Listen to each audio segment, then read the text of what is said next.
नमस्कार। आज हम एक ऐसे फंड्स के बारे में बात करेंगे जिसमें सिर्फ़ और सिर्फ़ 25,000 रुपया एक ही टाइम लगा देने पर एक टाइम पीरियड के बाद आपको 25 लाख का फंड बन के तैयार हो जाता है। जी हाँ, हम बात कर रहे हैं म्यूचुअल फंड्स प्लान के बारे में। म्यूचुअल फंड्स का तो नाम आपने सुना ही होगा। हाँ, वही म्यूचुअल फंड्स जिसमें थोड़ा-थोड़ा पैसे अगर जमा करते हैं तो एक बहुत बड़ा फंड एक टाइम पीरियड के बाद बन जाता है। तो आज हम एक बेस्ट म्यूचुअल फंड्स प्लान के बारे में बात करेंगे जिसमें आपको 25,000 रुपया एक ही टाइम जमा करने पर एक टाइम पीरियड के बाद आपको 25 लाख का फंड बन के तैयार हो जाता है। ठीक है?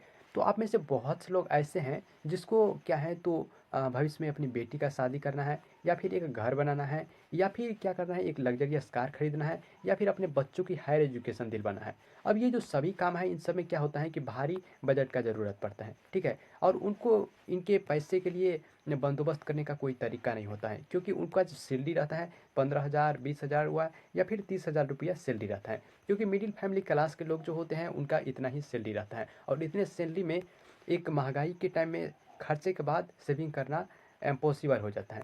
सो अगर आप थोड़ा-थोड़ा रुपये अगर आप जमा करते हैं किसी म्यूचुअल फंड्स में तो एक टाइम पीरियड के बाद आपके पास बहुत बड़ा फंड बन के तैयार हो जाता है और इस फंड से आप सभी काम कर सकते हैं। तो आज हम जिस फंड के बारे में बात करेंगे उस फंड में अगर आप सिर्फ़ और सिर्फ़ 15 साल तक जमा करते हैं, 15 साल तक अगर आप 25,000 रुपये को छोड़ देते हैं तो एक टाइम 15 साल के बाद आपको 25 लाख का फंड बन के तैयार हो जाएगा। ठीक है? तो देखिए यहाँ पर जो फंड का नाम है bank of India small cap direct fund, ये फंड का नाम है। और ये जो फंड है बैंक ऑफ इंडिया का है। बैंक ऑफ इंडिया तो आपने नाम सुना ही होगा। बैंक ऑफ इंडिया क्या है तो एक बैंक है और साथ में ये क्या है म्यूचुअल फंड्स कंपनी भी है। तो इसी के फंड के बारे में हम बात करेंगे। तो यहाँ पर देखिए अगर इसके ऑल टाइम के जो रिटर्न की बात करें कितना रिटर्न दिया है तो 32.33% का ये रिटर्न दिया है। लेकिन यहाँ पर हम मान कर चलते हैं कि 32% में से आपको 30% का रिटर्न देगा एनुअलाइज। तो 30% के हिसाब से अगर हम कैलकुलेशन करें तो आपको एक टाइम पीरियड के बाद कितना रिटर्न मिलता है, चलिए सबसे पहले हम इसको कैलकुलेशन के थ्रू देखते हैं। तो यहाँ पर देखिए हमने कैलकुलेटर ओपन कर लिया है और हम जो कैलकुलेटर करेंगे इसमें लमसम का कैलकुलेटर करेंगे। ठीक है? और लमसम में देखेंगे कि यहाँ पर हमने सेलेक्ट कर लिया है 50,000 रुपया। ठीक है? और 50,000 रुपये यहाँ पर सेलेक्ट कर लिया है और यहाँ पर मैंने आपको पीछे बता ही दिया कि इसका जो एक्सपेक्टेड रिटर्न है हम 30% मान कर चलते हैं। वैसे तो इसमें 32% का रिटर्न देता है लेकिन हम इसमें से 30% का रिटर्न मान कर चलते हैं। ठीक है? अब 30% के हिसाब से यहाँ पर देखिए कि यहाँ पर आपको कितने दिन में कितना हो जाता है। सबसे पहले यहाँ पर देखिए कि अगर आप 15 साल तक 30,000 रुपये 50,000 रुपये को इसमें जमा रखते हैं। ठीक है? तो यहाँ पर देखिए आपका जो इन्वेस्टमेंट हो गया 50,000 और इसके बदले में जो आपको रिटर्न मिलेगा कितना तो 25 लाख से भी ज़्यादा का। और टोटल वैल्यू की बात करें तो 25,59,000 रुपये का आपका फंड बन के तैयार हो जाता है। वही अगर आप सिर्फ और सिर्फ 10 साल इसमें जमा करना चाहते हैं। कई लोग क्या होते हैं कि उसका जो काम होता है 10 साल के बाद वो करना हो रहता है। तो 10 साल अगर आप इसमें जमा कर देते हैं तो यहाँ पर देखिए आपका जो फंड होता है 10 साल में कितना होता है। तो आप भी यहाँ पर देख सकते हैं कि आपका जो फंड होगा वो केवल और केवल 6,39,000 का होगा। ठीक है? और टोटल वैल्यू की बात करें तो 6,89,000 रुपया आपको मिलने वाला है इसमें। ठीक है? केवल और केवल 50,000 से और वो भी 10 साल में। ठीक है? लेकिन आप इसी को 15 साल तक रखते हैं तो यहाँ पर मैंने आपको दिखाई दिया कि आपको कितना मिलता है। आपको 25 लाख का फंड बन के तैयार हो जाता है। ठीक है? लेकिन अगर आप इसको 20 साल तक जमा करना चाहते हैं, कई लोग क्या होते हैं कि 20 साल तक के बाद उसका काम रहता है। ठीक है? तो 20 साल तक अगर आप जमा करते हैं तो इसमें यहाँ पर देखिए मैं आपको लाइव दिखाता हूँ कि अगर आप 20 साल तक इसमें जमा करते हैं तो आपको कितना हुआ। तो देखिए हमारा इन्वेस्टमेंट कितना है 50,000 रुपया और 20 साल के बाद यहाँ पर देखिए 94,52,000 का फंड बन के तैयार हो जाते हैं। और टोटल वैल्यू की बात करें तो 95 लाख का फंड बन के तैयार हो जाता है।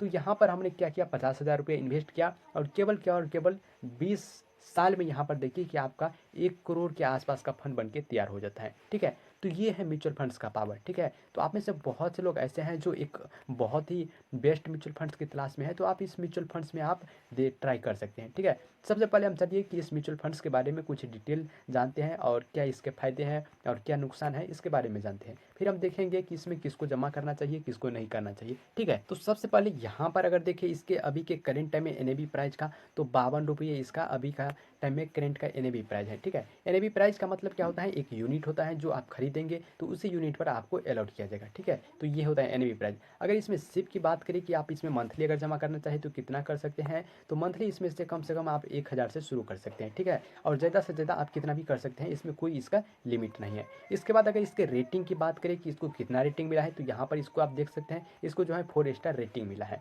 वहीं फंड साइज की बात करें तो इसका जो फंड साइज है लगभग 1516 96 करोड़ का इसका फंड साइज है। ठीक है, आप सोच सकते हैं कि इतने करोड़ रुपया अभी तक इसमें लोगों ने इन्वेस्ट कर दिया है, तो अब सोचिए कि कितने लाख लोगों ने इसमें इन्वेस्ट किए होंगे। अब इसके होल्डिंग की बात करें तो यहाँ पर आप देख सकते हैं इसका जो होल्डिंग है 68 कंपनी में है। अब 68 कंपनी कौन कौन सी है, यहाँ पर इसका भी नाम देख सकते हैं। पूरी डिटेल में आपको दिखा रहा हूँ, यहाँ पर इसका नाम आप धीरे धीरे देख सकते हैं, मैं आपको दिखा रहा हूँ। ठीक है, अगर इसके जो इन्वेस्टमेंट की बात आए या फिर अगर होल्डिंग को एनालिसिस करिएगा कि इसको कहाँ कहाँ पर पैसा लगता है, तो सबसे जो ज़्यादा पैसा है इसका इक्विटी में लगता है। ठीक है, लगभग 91.5% इसका पैसा इक्विटी में लगता है। इसके बाद लगभग 8.5% पैसा जो है इसका कैश में लगता है। ठीक है, तो ये अपने अगर इसको सेक्टर वाइज भी देखिए आप, तो सेक्टर वाइज भी यहाँ पर आप देख सकते हैं।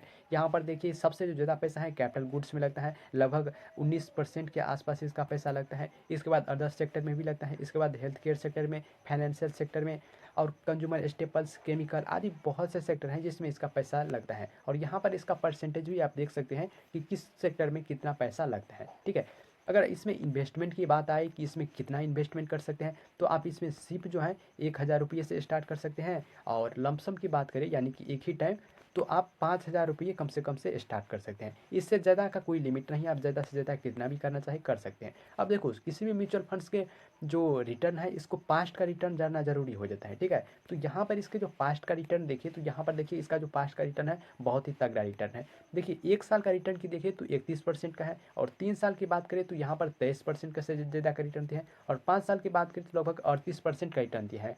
और ऑल टाइम की बात करें तो यहाँ पर देख सकते हैं 32.3% का इसका ऑल टाइम का रिटर्न है। देखो म्यूचुअल फंड्स का जो रिटर्न है काफ़ी अच्छा है, काफ़ी तगड़ा है। ठीक है, तो इसमें आपको ट्राई अगर करना चाहे तो आप ट्राई कर सकते हैं। ठीक है, बाद में कि इसके एक्सपेंस रेशियो की बात करें तो यहाँ पर देखिए एक एक्सपेंस रेशियो 0.47% इसका जो है एक्सपेंस रेशियो है। इसके बाद एग्जिट लॉट की बात करें तो अगर आप 1 साल के अंदर आप इसमें निकल जाते हैं, यानी कि आज से आप जमा करना शुरू करते हैं और 1 साल के अंदर आप निकल जाते हैं, ठीक है, तो आपको 1% एग्जिट लॉट लगेगा। ठीक है, आपके जो 10% जमा है इन्वेस्टमेंट है उसी का लगेगा। इसके बाद स्टाम्प ड्यूटी की बात करें कि इसमें आपको स्टाम्प ड्यूटी कितना लगेगा, यहाँ पर देख सकते हैं 0.005% इसका जो स्टाम्प ड्यूटी है। और टैक्स का जो नया नियम है इसी के अनुसार आपसे टैक्स भी लिया जाएगा। यानी कि अगर आपका जो अर्निंग है इसमें अगर बोले कि रिटर्न की बात करें तो 1 साल के अंदर आपको 1,25,000 से या फिर इतना इससे ज़्यादा हो सकता है तो आपको 20% का टैक्स लगेगा, और इससे कम होता है 1 साल में तो आपको 12.5% के अनुसार आपसे टैक्स लिया जाएगा। ठीक है, अगर इसके फंड मैनेजर की बात करें तो यहाँ पर देखिए इस फंड को एक ही लोग मैनेज करते हैं, आलोक सिंह, और ये क्या है तो 2024 से इसमें प्रेजेंट है, काम करते हैं। ठीक है, तो ये जो है आलोक सिंह बहुत ही एक्सपीरियंसड पर्सन है, तभी इतने बड़े फंड को आप ये मैनेज कर रहे हैं। ठीक है, तो अब बात करते हैं कि इस फंड में किसको मैंने जमा करना चाहिए और किसको नहीं। देखिए अगर आप लॉन्ग टर्म के लिए जमा करना चाहते हैं, ठीक है, लॉन्ग टर्म के लिए तो आप इसमें ट्राई कर सकते हैं। ठीक है, अगर आप शॉर्ट टर्म के लिए जमा करना चाहते हैं यानी कि 2 साल 3 साल 4 साल के लिए, तो ये फंड आपके लिए अच्छा नहीं हो सकता है, बेनिफिट्स नहीं हो सकता है। अगर आप लॉन्ग टर्म के लिए जमा करना चाहें तो कर सकते हैं। ठीक है, बाद में कि इसी बैंक ऑफ इंडिया, इसी म्यूचुअल फंड्स प्लान के बारे में मैंने सिप पर वीडियो बनाया है कि आप कितना सिप कर सकते हैं, और इसमें मैंने बताया है कि कैसे आप एक 1500 रुपया इन्वेस्टमेंट करके आप 44 करोड़ का फंड बना सकते हैं। ठीक है, अगर आप इसको देखना चाहें तो आपको डिस्क्रिप्शन में लिंक है, आप देख सकते हैं। ठीक है, बाद में कि ये वीडियो आपको कैसा लगा, वीडियो अच्छा लगा तो वीडियो को लाइक कीजिए, चैनल सब्सक्राइब कीजिए एंड अपने दोस्तों को शेयर कीजिए। मिलते हैं अगले वीडियो में।